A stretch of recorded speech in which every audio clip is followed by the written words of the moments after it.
Ciao, everyone. Happy Wednesday. Hope you're having a great day, no matter what day you're watching. I'm Esther. I'm Alfred on Prince Spaghetti Day. Of you, me, and Sicily. And ching ching to you if you're joining us. Ching ching now. Having a little vino bianco. What are you having? I found an interesting bottle at the liquor store today, or yesterday rather, and I'm trying it right now. Can you believe this? Italian gin. Look at that. Get my fingers out of it. How does it taste? It's of fair average quality, but I'm surprised that it's pretty good. I mean, you know how much it cost me? $6. Not bad. Okay. So we're going to talk about healthy living here in Sicily and also about some famous Sicilians, some that you may have heard of.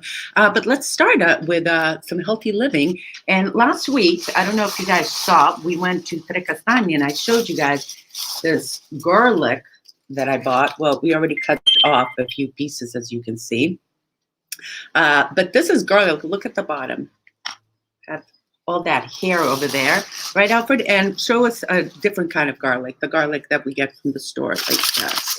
See, look at the difference in size and the difference in look. See? All right, and today, Alfred, well, first of all, let's talk about the health benefits, which are through the roof. And by the way, garlic has been used throughout history, including the Greeks, the Romans, the Babylonians, the Chinese. They have been using garlic forever for medicinal uses. It's really good for high blood pressure. Of course, if you have a cold, everyone knows to have some garlic. And today, we split one in half and roasted one. So, Al, what does it look like? Well, wait a minute now. I got to, I'm feeling all this pressure right now about eating a garlic. Oh, my God. On Facebook, people are going nuts about it. Sit next to you afterwards, too. Listen, here's what I want you to watch out for on garlic, just generally speaking, especially at some of these markets that are really selling this stuff in the States. Can you see over here? This is milled over here. You have to hold up that other one. Okay. Mm-hmm. Garlic here in Sicily typically is not milled, okay? Yeah, this is a local. Okay, that's a local one. What you do is to roast it or to even to use it, you just cut off the little hairs over here. If your garlic is white from the market, sometimes they sell them even shucked, the skin's not on them, and they're white.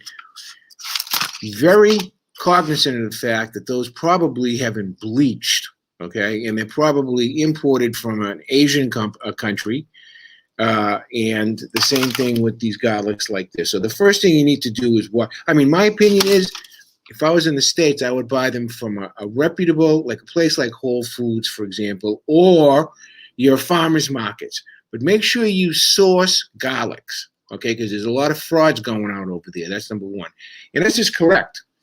The health benefits of eating garlic, whether you eat it fresh or whether you eat it roasted or whether you take it on powder form, I don't care. You have to work garlic in. And of course, Esther, don't you? Do you eat garlic?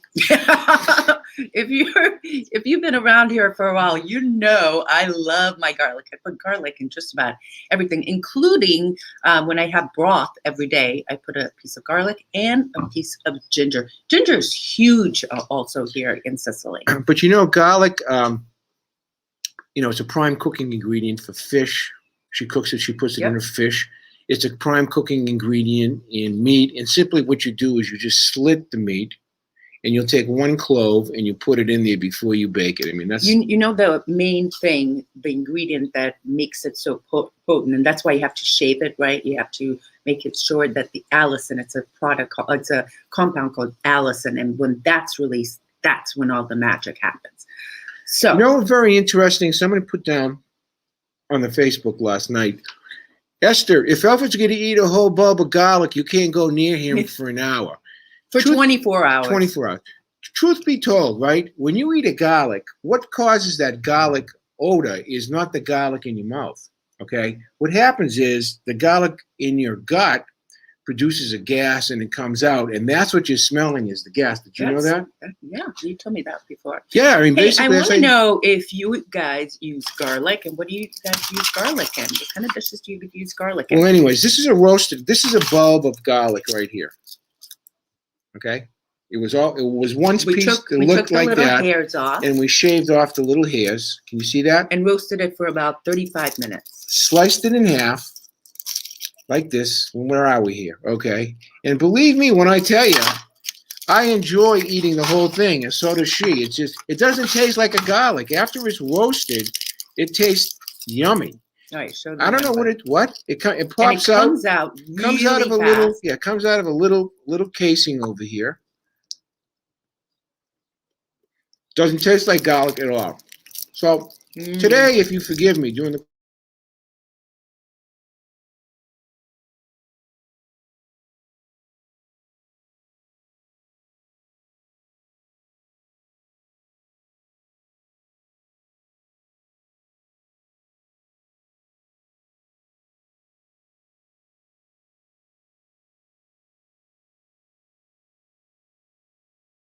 here we go. Here we are. We're back. Okay. So while we were offline, I ate 3 bulbs. But Good. one of my friends, Giuseppe, sent me a message yesterday. He was really upset because he thought I was going to eat it raw. He says if you eat a whole bulb, you might get sick. But Really? All right. The other big one is lemon, because I have lemon in my water every single morning. I eat at least 1 lemon every single morning. And as you know, really, really high in vitamin C, helps the digestive process. It also has some A, C, K, all types of good stuff out. What do you think, lemon, Doug? And lemon, typically here, they also use it on the fish, even on chicken, like breaded chicken, they put lemon, squeeze some lemon. for me, it's good for arthritis. It's a good arthritis fighter. So I tried it. I don't have as much as her because she'll go through 3 lemons a day easy. Yeah, one or two for sure. I'll have, like I take a piece like this, but I always have lemon water. But in the summertime, in the hot weather, you make something special, don't you? Ooh, aqua with limone and sale. It's like fizzy water, acqua frizzante, and lemon and a little tad of salt. It's great too if your electrolytes are low. And in fact, a lot of the fishermen, I always notice them coming off the water, and then they'll have a little acqua limone sale. And also some of the workers, because of the hot sun, you sweat a lot, right? And so that replenishes a lot of the electrolytes. Yeah, it replaces the salt that you sweat off. It basically is what it does. Ciao Maria, come va? Okay, let's say hello. Helen, buongiorno, beautiful spring day. Helen became a new member. Welcome, Hey, Helen, welcome aboard. Guess they won't let me join with a Canadian cut while I was stateside. All good now. Thank you so much. All right, Helen. We got Joya here. Ciao, Joya. How you enjoying the books? Manny, I'm so glad. 90 degrees in Central Washington. I'm so glad you enjoyed that video that I posted in the member group. Good afternoon from cold and rainy Georgia. Ciao, Sean. Let's see. Enzo is here. Good morning. Good morning, Peter, Skepa, Letty's 65 degrees. Vivian. Thank you for becoming a member, Vivian. Okay, let's see. When I get home, I'm going to meet up Vivian for lunch. From Vero Beach, Florida. It's 90 degrees here. Wow, 90 degrees. As you can notice, our set is a little bit different. We moved it today because in our normal position, about 15 feet away in front of our other green doors, it's kind of windy today. It's about 14 miles an hour. But here next to Francesco's house, which is right to your right, there's a big wall, and it's blocking the wind very nicely. Yeah. So here's my question. This is great. Just rub some basil behind your ears to counter the garlic on your lips. Me, Anthony, I never heard that before. Ciao, Stefania. Gioia di mi cuore, Stefania. Okay. I love her. Wait a minute. I was going to say something. Cooking is here. Hi. Esther, can you just move your head off? Let's see your powers of observations. Did you notice anything different in this set than our usual set? Because we had to move stuff around. Now, the reason I'm saying that, noticing stuff, did you know that when you go to the interview for the CIA, they put you in a waiting room that has those tiles that have the little holes in them. You know, the perforated holes in them. And one of the first questions that the interviewer asks you is about how many holes did you see in the tile up in front of you while you were waiting for us? Testing your powers of observation. Did you know that? How's that? Very interesting. All right, I think what we're going to do is every week we'll pick a couple of healthy things. Right, Alfred? Enzo says lemon even tenderizes the meat. Very, very true. Nice to see you, Chiara. All right, so let's talk about... wait a minute. Yeah. The sine qua non, the big trio, the holy religious trio, in my opinion, is garlic, is lemon, and Esther. What do you think the third leg is of the trio? Olive oil, okay? Not cheap olive oil, good olive oil, which you can buy good olive oil, but you'll have to spend a little bit more money. But good olive oil, as I said to you earlier before, my brother Tommy takes a tablespoon of olive oil a day. I like a little bit more in my food than Esther does. Esther likes to, drizzle. She likes to drizzle. He likes to pour it. Yeah, I like it better than that. But we don't fry anything. One thing about that we do over here is we don't fry, say, for example, our zucchini or anything that is on a stovetop pan. We don't fry. Right? Am I correct in saying that? Saute. We saute. You'll saute? Just a little bit. Saute. A little bit, but nothing gets fried, okay? What we'll do is we'll put it in a toaster oven. And we'll drizzle, like, for example, say French fries potatoes. That's a good example, right? People will take the little basket and put the oil in it and then fry the French fries there. We'd rather take the potatoes and we drizzle oil on them, right? That's exactly. And I put a little bit of rosemary and a little bit of salt and pepper into the toaster oven. Okay, it's delicious that way. I mean, the only thing that I really use the small pan for on the stove nowadays myself is when I make my eggs. I have eggs once a week. That's it, once a week, and I'll use it for that. Okay. Like you use butter. I like butter because I believe that butter is good for you. And unlike other people who say that butter is not good for you, that's not true. There's some people who say it is. Yeah, look at the French. All right, let's talk about some famous Sicilians, because last week, or was it Sunday, that we talked about the Sicilian dialect being a language here in Sicily, the Sicilian language. And so I went and talked to my Italian teacher about this, and I said, what's happening? Why isn't Sicilian being taught in schools? And she said, there is a law that allows for schools to teach Sicilian in schools, but they just don't. And why do you think that is? Probably because of money. There's a big issue also here in the schools about teaching English as a second language. And that was one of the goals of the Sicilian project, is because they were teaching less and less English in the classrooms, and that we would help out by giving English lessons free for Sicilians. So the other thing that she mentioned to me that was really cool, she told me about Nino Martoglio. He was born, Nino Martoglio.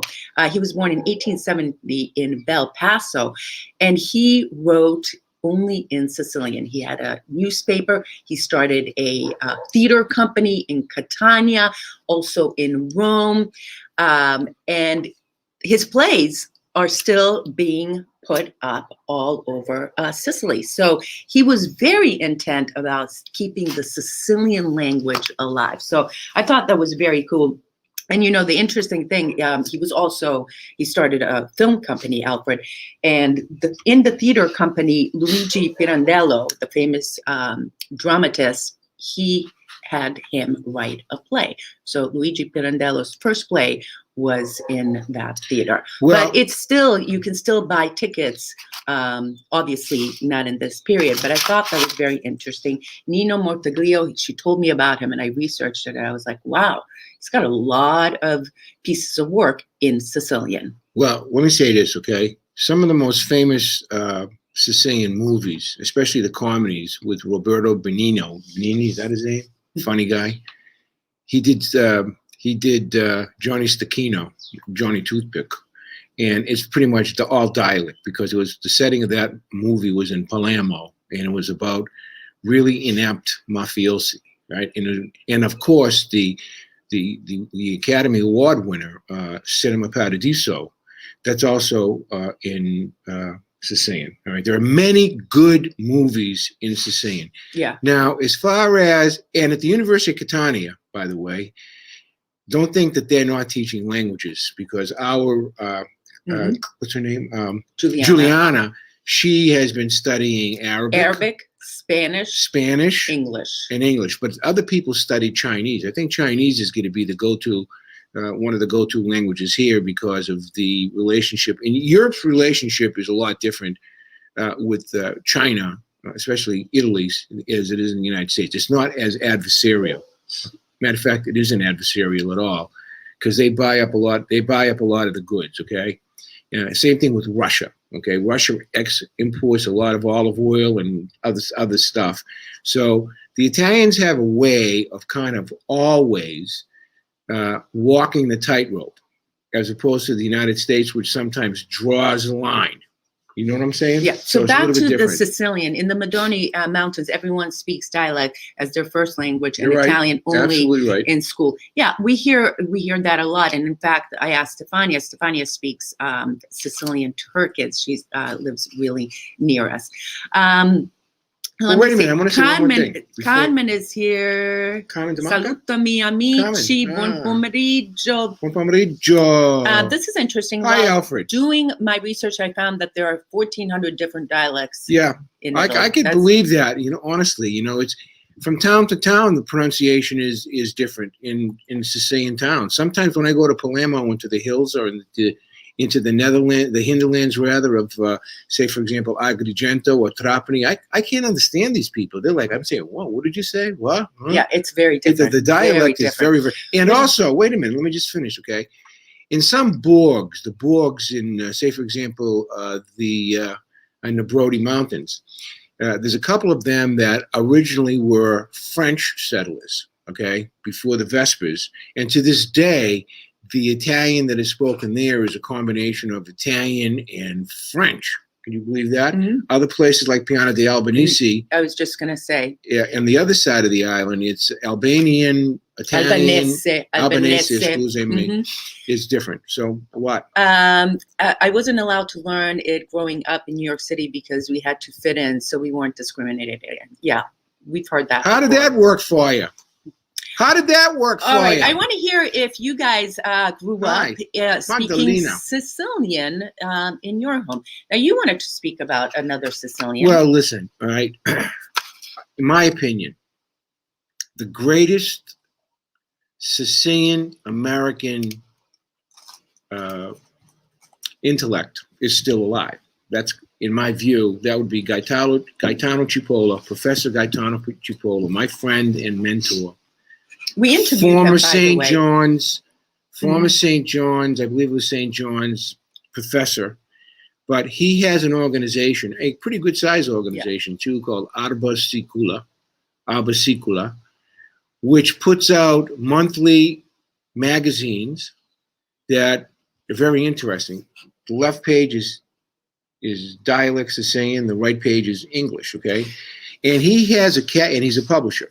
Matter of fact, he published all 4 of my books. Can I just mention that we did a great interview with him. That was one of our first episodes. It's called Sicily's First Settlers, and I'll leave you guys a link. But it's really worth watching because he talks about, the Limnians, the Sicils, the Sicani, and then he talks about the Greeks and the Romans. And one of the things that we have to get that video out there is the period of the Arab and Norman. He speaks at length about that. So finish talking to him, I want to also show these. Okay. He writes these little booklets.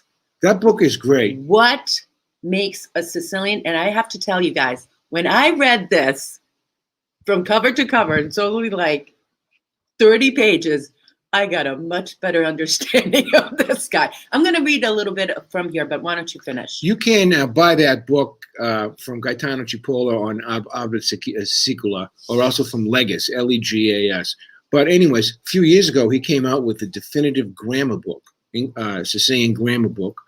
He's translated all the very famous Sicilian poets into English, so you could read the actual Sicilian dialect, and you could also read the English translation. And Gaetano is quite a poet as well. Yeah. He was born in Francavilla di Sicilia, up in the Nebrodi Mountains.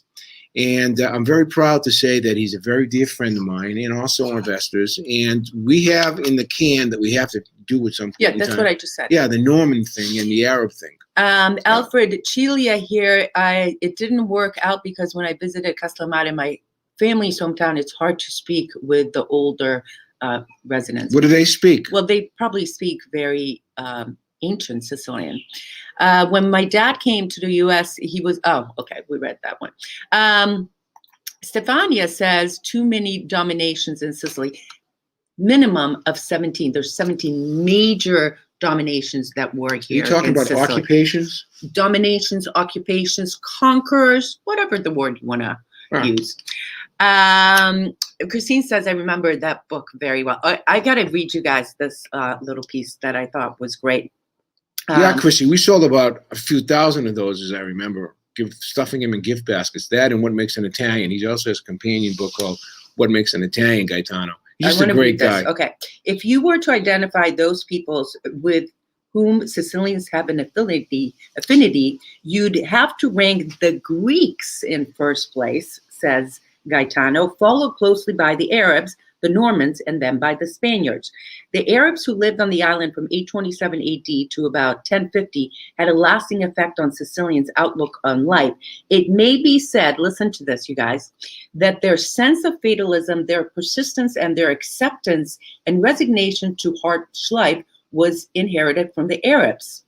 Now, he said the Sicilians' thoughtfulness and melancholy, their deep sense of nostalgia and bouts of depressions are also Arabic, but they have many traits also in common with the Spaniards, who were masters on the island over the centuries. Anyway, the sense of grandeur and preoccupation with how things look, their love of pomp and ceremony for decorations and external elegance, touch responsive chords in the psyche of Sicilians. How cool is that? Does that resonate with anyone? Let me know. Let me know. I'm sure it resonates a lot of people. Okay, it's from a Legis. You could search Legis. You could search Arba Sicula or Sicula or Gaetano Cipolla, and it'll take you to the website. You could order books and tell him, give him my love if you do talk to him. Yeah. The guy's a great guy. Chiara.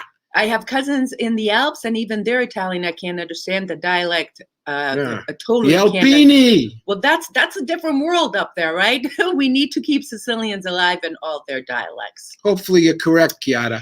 And Fred says one of the 5 things I learned this week, you guys, is about the necropolis Pantalica. Where is that? So you guys, did you hear last week, or was it one of the days that we had a live? And if you're new around here, by the way, welcome. Make sure you subscribe to this channel, hit the like button. And if you're new, we go live Wednesdays at 6 p.m. Sicily time, and always on Sunday at 4 p.m. Sicily time. So in any way, we said in the last show about the 5 things. So every day we do 5 things, 5 new things to learn about, right? And so Fred listened to us, and he learned 5 new things. Let me tell you something about the necropoli, okay? What that really is like a cemetery, but it's really not like a cemetery in the United States at all. Actually, what they are little tiny houses built, and the body typically is buried in the individual necropoli, okay? And most of them, surprisingly enough, are not locked.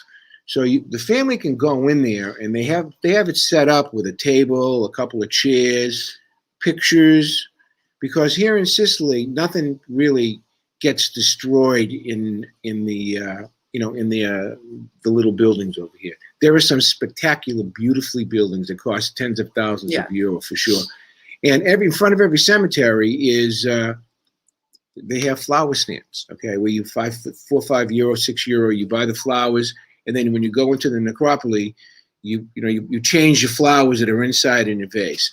People who can't afford them obviously are buried, in the ground, and it's very interesting about even burying in the ground, because on the gravestone typically is a picture behind a piece of glass of the decedent. And when people go to the cemeteries, usually they make a half a day out of it. I swear to God, they bring chairs, they bring food, they sit around the grave, they pray. It's kind of like a social thing. There's one right down the street from us. It's unbelievable. Buongiorno, have you visited Palermo, Mondello? Yes, we've been to Mondello Palermo beautiful. Many times. Love Mondello. And in fact, I'm working on the provinces of Sicily. Catania and Siracusa have already been published, and it looks like I'm going to do the province of Messina next and work my way around the island. But Palermo, the province of Palermo, will definitely be one of them. Vermont Cannoli, same for me. I understand the really old dialect of my grandparents. I asked my cousins in Sicily to speak like our grandparents. They think it's funny. You should Alfred, rip a man them. What are your favorite cigars? I like a cigar is obviously going to be Cubans. I like the Monte Cristo brand. They actually sell Cuban cigars here in Italy. They're about one cigar. Monte Cristo number 4, for example, is about $10. Okay, which is a lot cheaper. Then you can get they go all the way up. They have the Romeo and Julieta, and they have all the other ones. They also have other type of Cuban seed tobaccos like Arturo Fuentes. That's a great one. I love that, from the Dominican seed. But what do I smoke? Usually every day, I smoke these old buck things. They're called Toscanellos. These cost Toscanello Rosso. Yeah, they cost $1 each. And basically, you just kind of put them in your mouth and you chew on them, and then you spit it out, and then basically, it's just something that it's better than a cigarette. I mean, I hate to say that, but I used to be a cigarette smoker when I was a younger guy, and I stopped. And I just needed to have, I tried the toothpick for a couple of years. That didn't work. So, better than I hate to say it, but better than a cigarette. And believe me, with a grappa or with a glass of brandy or a glass, accentuates it, doesn't it? Yes, it does. A port wine, it does. I mean, it's not that I drink a lot, because I don't. Seriously. Can I show people this? Really, nice? The only time I drink is when I'm doing these shows. All right, let me show people. What do you got there? Well, I forgot to tell you guys the big thing this week. The Gelsi are out. Can I try one? See that? Yep. Mulberries. These are the black ones, but there's also the Bianco, the white Tomorrow ones. should buy the white ones. The white ones. But this is what they look like. Have you guys had these? You know what my favorite, one of my favorite granitas is the Gelsi. They don't have that yet because these guys are just coming out. They go in and out, though. I mean, after about 4 weeks, you can't find them anymore. Yeah, about a month. The white ones are good. That's out right now. The nectarines. This is very sweet. The nectarines came out last week, and I've had a couple so far that I've bitten. The peaches, all the juice comes down my face. All the peaches are starting and pretty. And I saw the first cherries. The first cherries started. Yeah. But these are, this is the first batch, so to speak. So we like to wait until they get a little bit I don't like sweeter. to wait because I like to try the early ones. They're usually 3 times as expensive as they normally are. Like right now, cherries are €12 a kilo. Nespoli, they're out big time. If you guys don't know what Nespoli are, they're round, orange, and very delicious. They kind of are a cross between, I used to say, a peach and an orange, and they just grow. Nespoli, those are the little Nespolis, yeah, they're that big, yeah. I'm photographing the cemetery in Castellammare del Golfo as a project, but after many decades, if the land fees are not paid, the bodies are exhausted and buried. Exhumed. They're already exhausted. I'm sad. I love it. So I know exactly where that cemetery is because it's right near our friend Paola's, right? It's is this the one by the big open market? They have the big open market. I can't remember one. Let me give you a clue. They do the same thing in the States. By law, after 50 years in America, they could dig up the graves. And you want to know something? Sometimes a family plots, right? You buy a family plot to put 10 people, and then somebody dies, and you say, oh my God, I already have 10 people in there. What the cemetery superintendent will look and see the date of death. And what they do is they'll say, no, there's 2 more.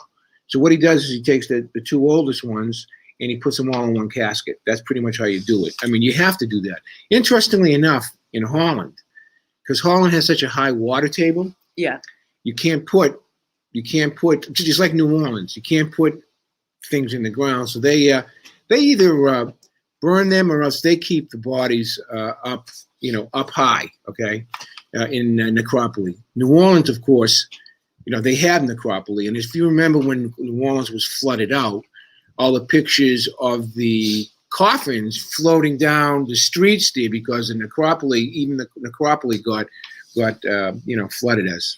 Enzo says, why do people say that Sicilians have black African blood in them? I don't believe that. Why? They don't, Enzo. I mean, listen, maybe they do, okay? But here's what the story is about Africans. In Africa, there are two different sections of Africa. There's Africa, North Africa, which could be Tunisia or Libya, the North African ones, right? Upper ones, right, bordering the Mediterranean. And then you have sub-Sahara Africa. Mm-hmm. That's on the other side of the Sahara Desert, which would be a different type of Africa, okay? The people, the cultures are vastly different, completely different, okay?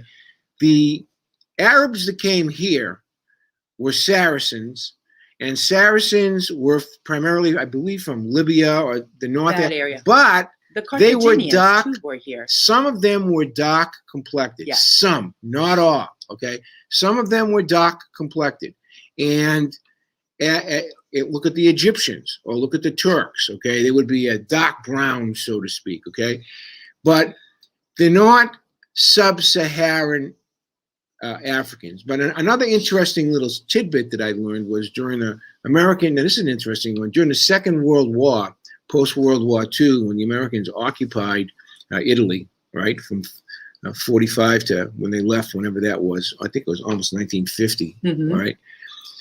Over 50,000 mixed race Italians were left behind. 50,000, okay, mixed race were left behind. So there is African blood or other nationalities' blood intermingled, due in part also by occupations, okay? The Carthaginians, and so Carthaginians were here during the Roman period when they had the Punic Wars. Also, as we mentioned, from 857, the Arabs were here, Saracens as they were called. So, I don't know, I'm not sure where you saw that, but there were some people here. Hey, you want to know something? There were some people here that were dark colored. What difference does it make? Germany, Hungary, and France do that as well. Yes, they do. Okay. Tim says, I had a mulberry tree in my yard growing up, turned purple from eating. Oh my God, my hands get so purple from these. They're so juicy, right? Oh, look, see already. I was cleaning these and then I was touching the refrigerator. The color purple, the pigment purple for clothing and stuff was actually invented by the Carthaginians, which would be really the purple Phoenicians.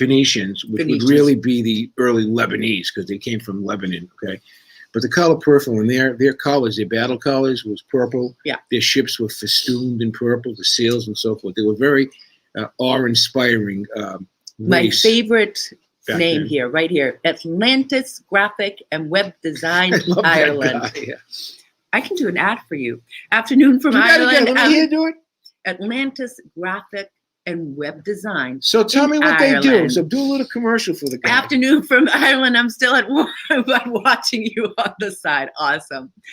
And that's interesting. I think we look Arabic. My sisters and I get this. My dad. And the other thing is, if you look at your hair, a lot of Sicilians have very coarse hair, right? Like a lot of Africans. Zappala, that's my name. Zappala is a perfect example. Za'ala. From Allah. So Sammy guess wants what? to know I've got what some part Arabic of in my. Sicilia are you in? We live in Catania, right outside of Catania, about 5 minutes from Acicabassa. That's Sammy. It's Sammy. Are you the one from? Wait a minute, Sam. Where's Sammy from? Sammy, are you the professor from Syracuse, or am I confusing you with somebody else? No, Adam wants to know: is the mafia in decline or still powerful in Sicily?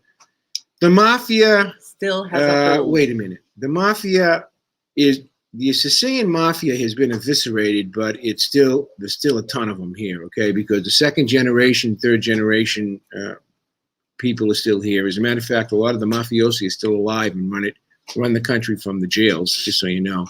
But the most powerful mafia is not the Sicilian mafia. They gave up that title back in the 90s, right after the Maxi trial. When the heck the Maxi trial was? The Maxi trials were in the 80s. 80s, right. But from there on, they began to, their power began to go down. Well, after the murder of Giovanni Falcone and Paolo Borsellino, Right. that was a period of major shift. Right.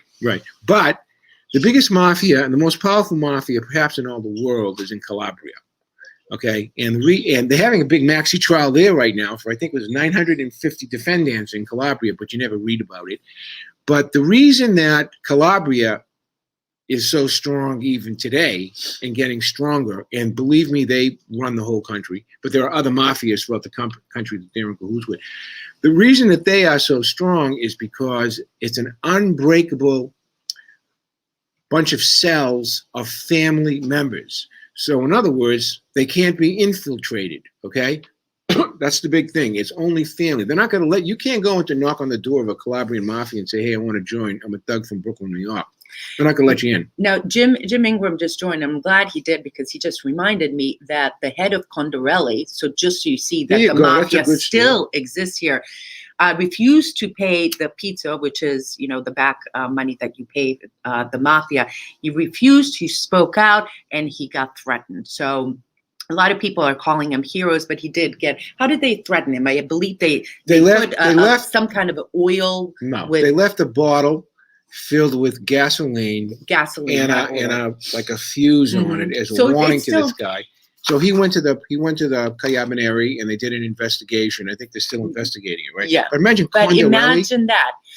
The other thing is, a lot of restaurants, even in the years that I've been here, have been refusing to pay the pizza, and they'll put a sign in, non pago pizza. So there is a movement here still against the mafia.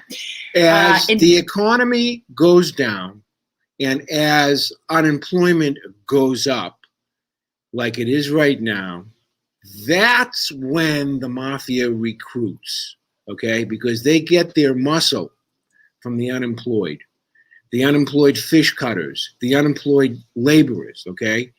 They have no jobs. So you see pictures in the papers all the time of people that, a man's got to do what a man's got to do, is what a Sicilian statement saying is. You have no money, and guess what? And they offer you a job in desperation. Unfortunately, a lot of people take that job. Viv says, my dad says the biggest organized crime is in Washington. I happen to agree with that. I have to tell you guys, too, there's also a very low-level mafia here. So you go to the pizzeria, and there's someone standing out there, and, They're mafia. They're low level, low level mafia. They'll watch that's mafia thinking, Alfred. They'll watch the car for you. He's not part of the mafia, but that type of mentality, it does exist here. And also at the parking places, before they put in the meters in Acitrezza, remember, there was that guy or that woman, she would watch your car for you for a little ching-ching. Dennis Zampella, I think I have viewed every video you have made. Both of you are outstanding. You make me proud. Grazie, Dennis. Dennis, where is your family from? Very interested. Dennis, why don't you become a private member? It's $1.99 a month. The icon is right there. It's like a cup of coffee, because Esther and I put on extra stuff that we don't normally show. Why don't you become a member of our community? We are to continue to do all the free stuff, including coming here. It's just a way to really just help the community. You're confusing him. He's someone who just moved to Trapani a week and a half ago. Welcome, Rami, and let me know. Oh, okay, yes, I am. Okay, there's another one of my friends. He's from Syracuse. He's a professor. I would like to know where he is from. Loved it. That was I basically do the same thing, but Chiara, what's that? What does that mean? What does Chiara do? She does the pizza? Okay, Marie is here too. Maria, let's get back to says, talking. love you both. Enjoy all your videos. We'll make your delicious pizza. We'll send out. Awesome. We had one lady, right, kind of slam us a little bit. We get slammed all the time by these nitwits. I call them nitwits, and she gets all. Hey, listen, it's good. It's good feedback. She says you made a pizza, but the dough you bought. Well, wait a minute. We're trying to make an 8-minute video, Okay, how the hell That's it takes okay. you 8 minutes just to make the dough, for heaven's sakes, right? Yeah. And she who says, has and time? the sauce is posata. You don't put a lot of crap in the That's not what sauce. she said. Well, whatever she said, But who it was cares? dumb. People are enjoying it. Who cares? I get Ciao, hammered. See, I get Andrew. hammered all the time Okay. because she's beautiful and smart and cultured and Stop it. refined, and I'm not. So people make fun of me all the time, but I don't care. Okay, perfect. Let's see. Sammy says, I'm from Finland, but I spent Split, yeah, Croatia. I love Split. Sammy, she's I'm from Finland. Hungary, so love to go to Split. I tip my hat to the Finns. Area. Okay, I tip my hat to the Finns because during the Second World War, if you study a little bit of history, they broke the chops of the Nazis. Mm-hmm. The Nazis had a tough time conquering that little tiny country. They were just ferocious. The Sicilian mafia doesn't bother most expats. They pour too much money into They don't bother. fund. They're not going to bother you at all. You come to, if you go into a bad part of town, Palermo, any major city, just like in the States, you're not going to run into mafia so much as you're going to run into thugs. Okay, there are thugs. I mean, they're just bad people. Okay, Vermont Cannoli. Which town is better to visit without a car? Catania, Trezza. So Trezza is very small fishing village, and if you're gonna just want to stay there, picturesque, quaint, great town. If you go to our playlist, Explore Sicily, we did an entire episode on Trezza. Accireale also, we did one because they have the great Carnivale. Accireale is much bigger, so I'm not sure if you're looking for a quaint little town. Catania, I mean, the reason we like Catania is because it's near Trezza. It's near Accireale. It's near Catania. It's pretty close to most tourist destinations. But if you're looking for a quaint, cute town, Trezza or Aci Castello, which is right next to that has a Norman castle, has beautiful beaches, the Norman Castle, a great downtown. So that would be my two suggestions. Let's get back to talking about healthy foods because I wanted to talk a little bit about the seasonal vegetables that are coming out. Like, for example, this one thing I want to follow up? I don't want to miss this. Why aren't Sicilians darker than normal? The sun.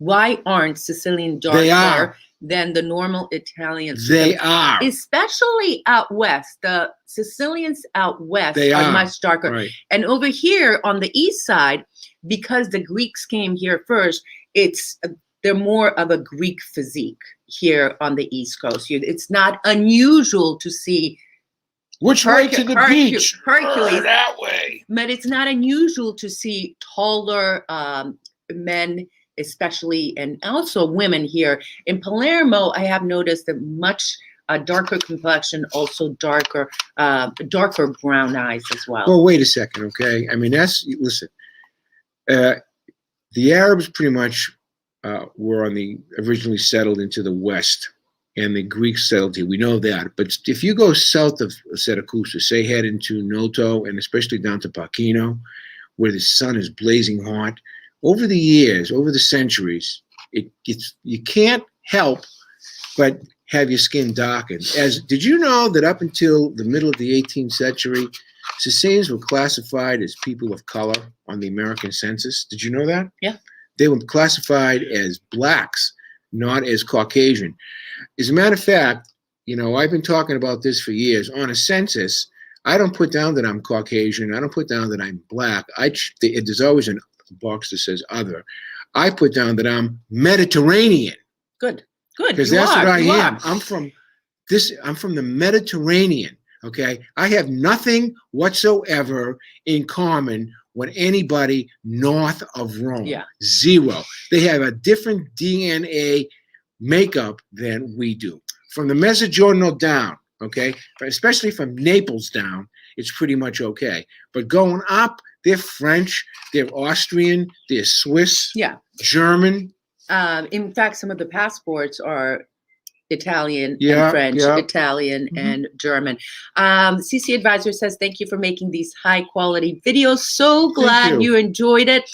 Listen, back to this topic, Sean, it's not unusual to see blonde and blue-eyed Sicilians, right? Because of the Normans here. So, and even freckles, right? Our friend Tommaso Assaro, he has red hair, freckles, and light eyes.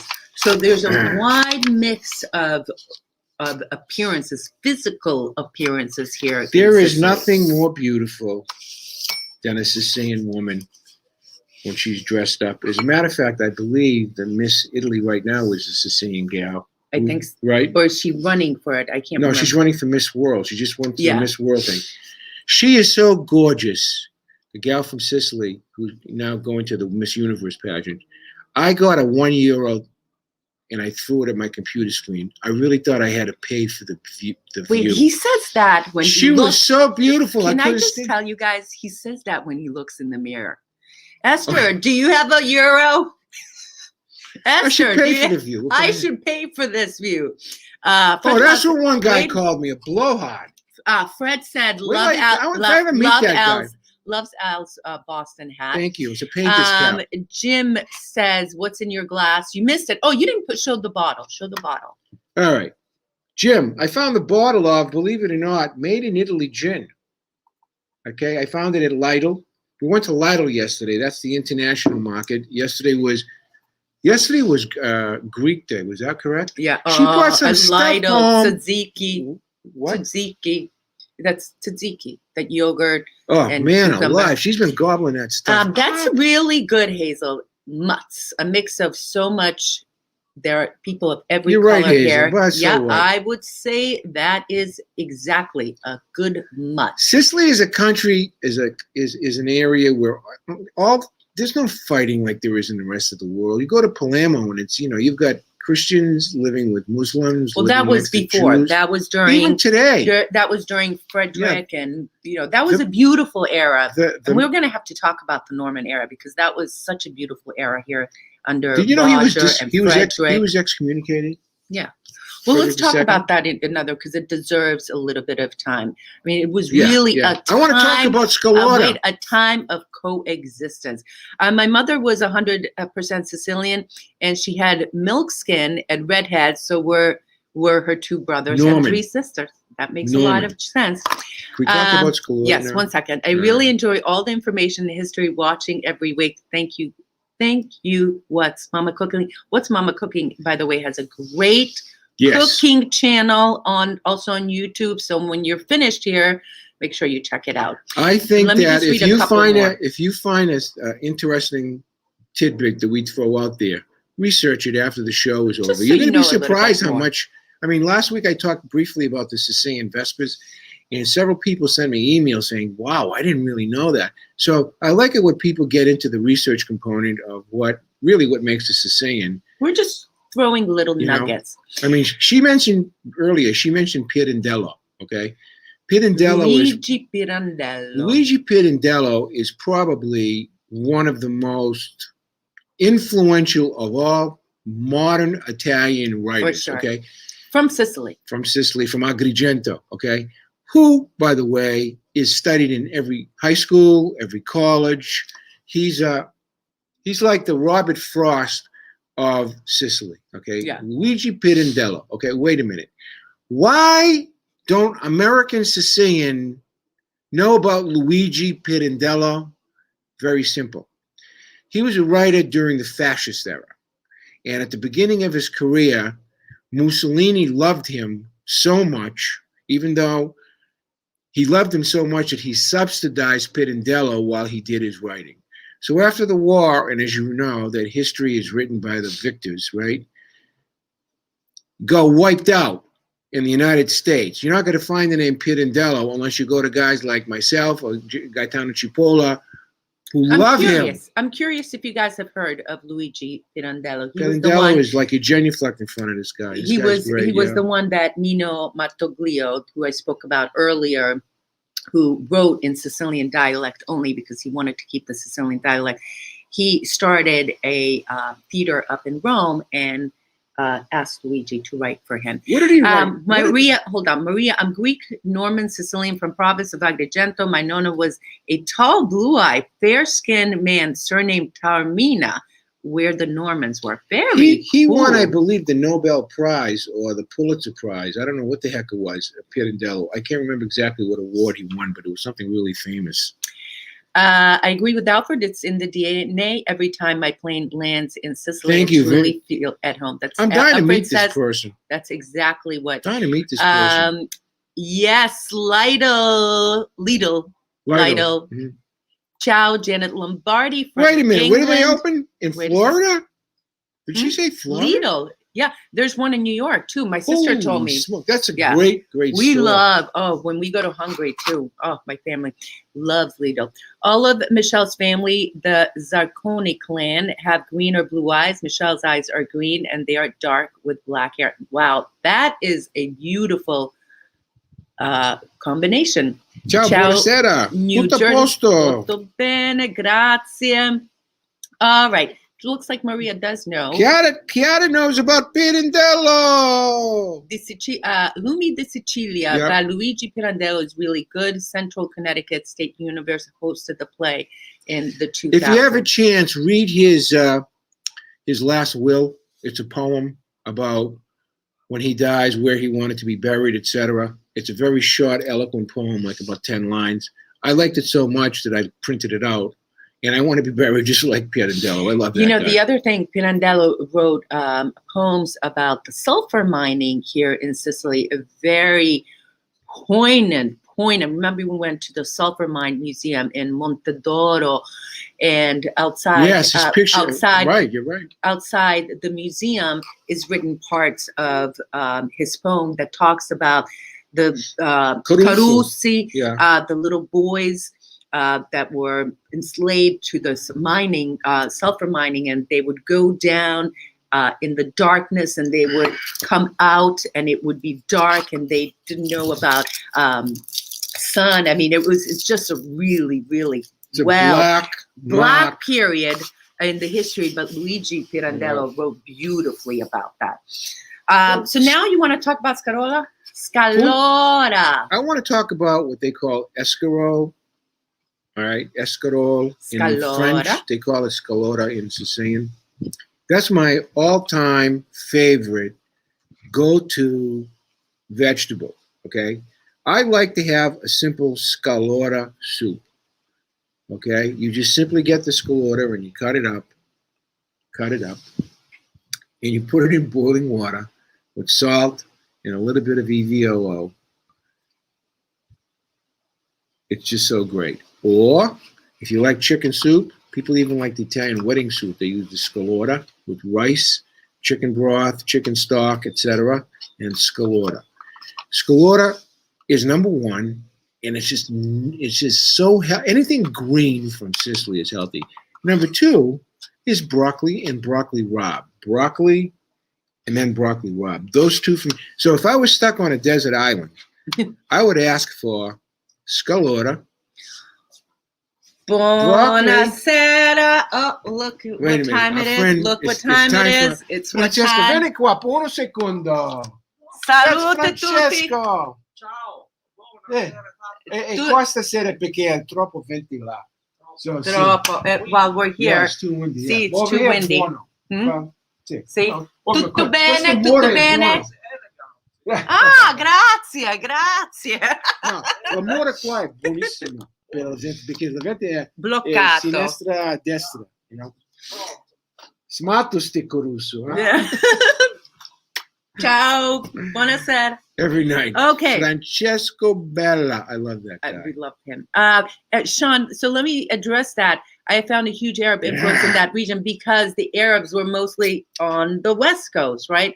They mostly settled in places like Marsala del Vallo, Palermo. Marsala del Vallo is just they have what do they call that? A Casbah there. They have an Arabic market. Bazaar. Yeah. They have one in Palermo. Awesome. You'd be amazed just how much there is that Arab influence. And Marsala del Vallo also is so fantastic. The center town, you can see how all the cultures coexisted. From street to street, you have the Jewish street and Judaica street.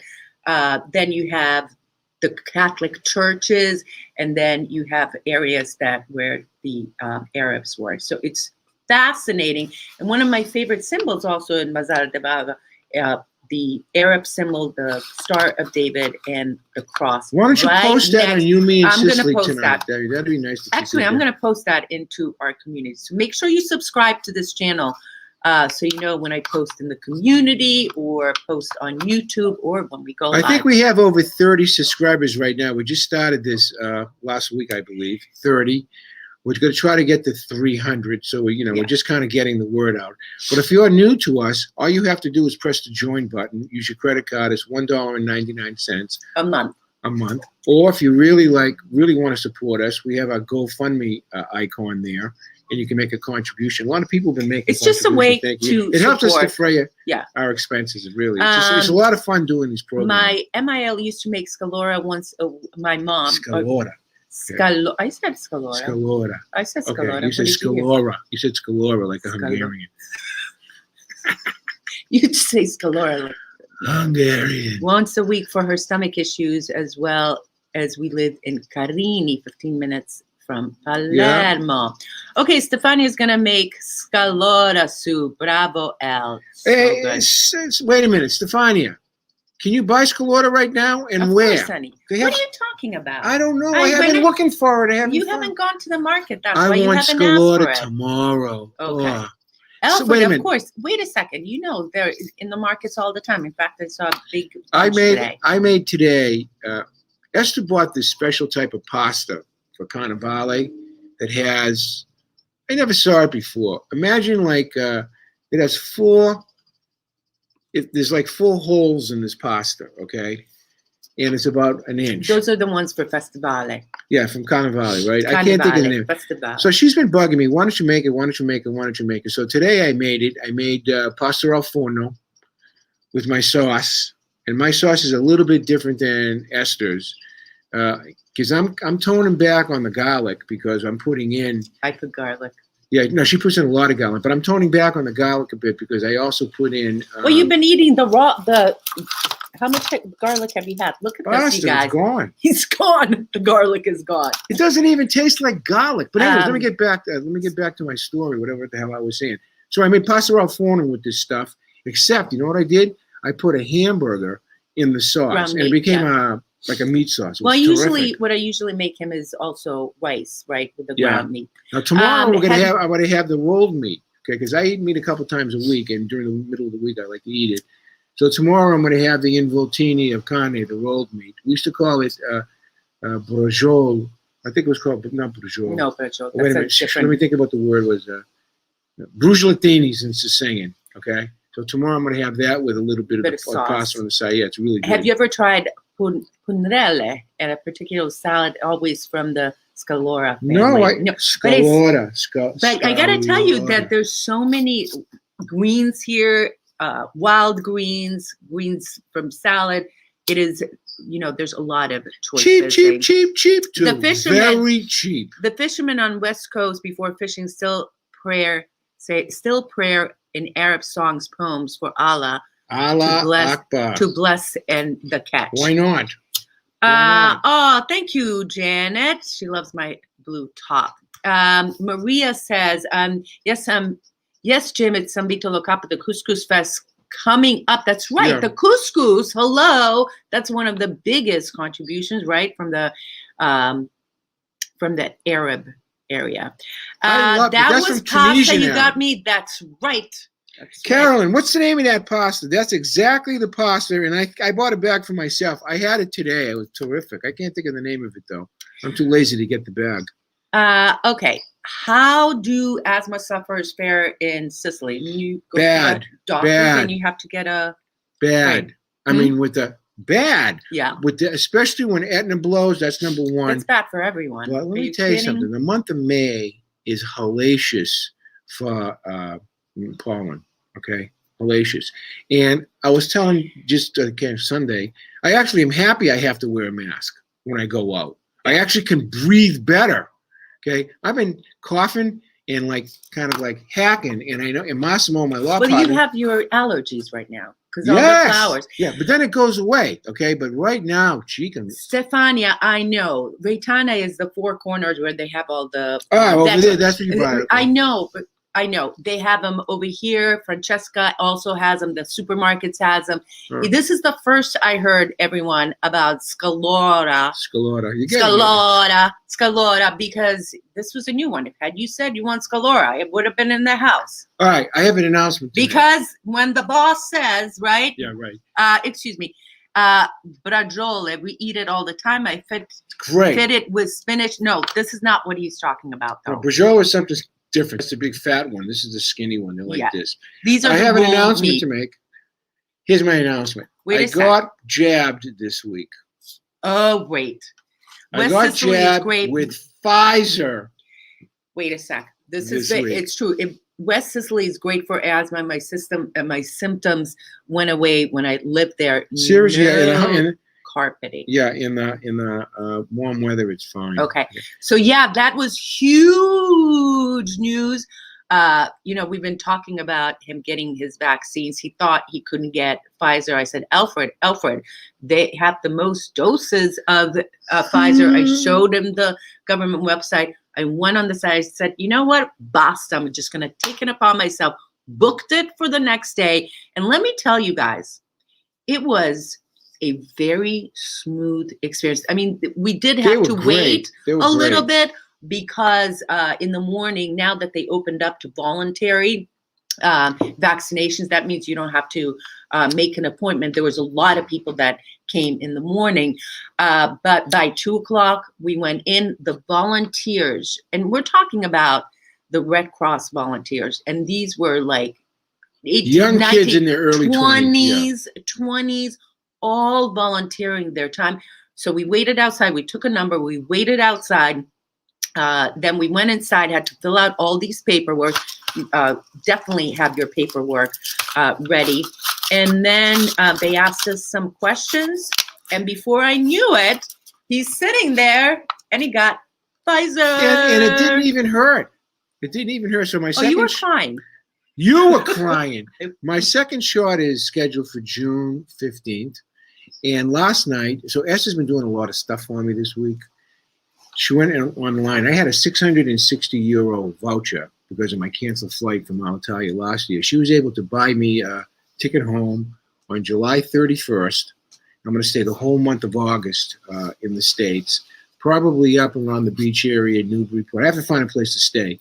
But I'm going to stay with her mom for at least a week or so, and then I'm going to kind of mooch off my friends. But if anybody's in that area that's listening to me, if you want to get together for coffee, or like all my friends from Austin Prep, or all my friends from St. Francis, Billy Dixon, Gary Aravella, etc., John Sato, let's plan something. And then for you folks who don't go to those two schools, if you want to do something, I'm there. We could meet for breakfast. We could have a something or other. So July 31st until August 31st, first time in over 2 years, I'm going to the United States. Yeah. So happy. So happy. So happy. All right. On that note, ladies and gentlemen, if you haven't subscribed yet to this channel, hit the subscribe, like this video. If you liked it, share it with a friend.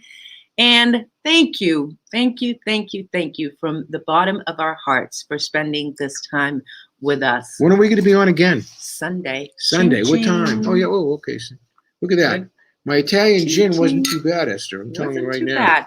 All right, guys. Thanks for watching. Jimmy boy, love you. Arrivederci. Joe Racioni, love you. Vivian, love you.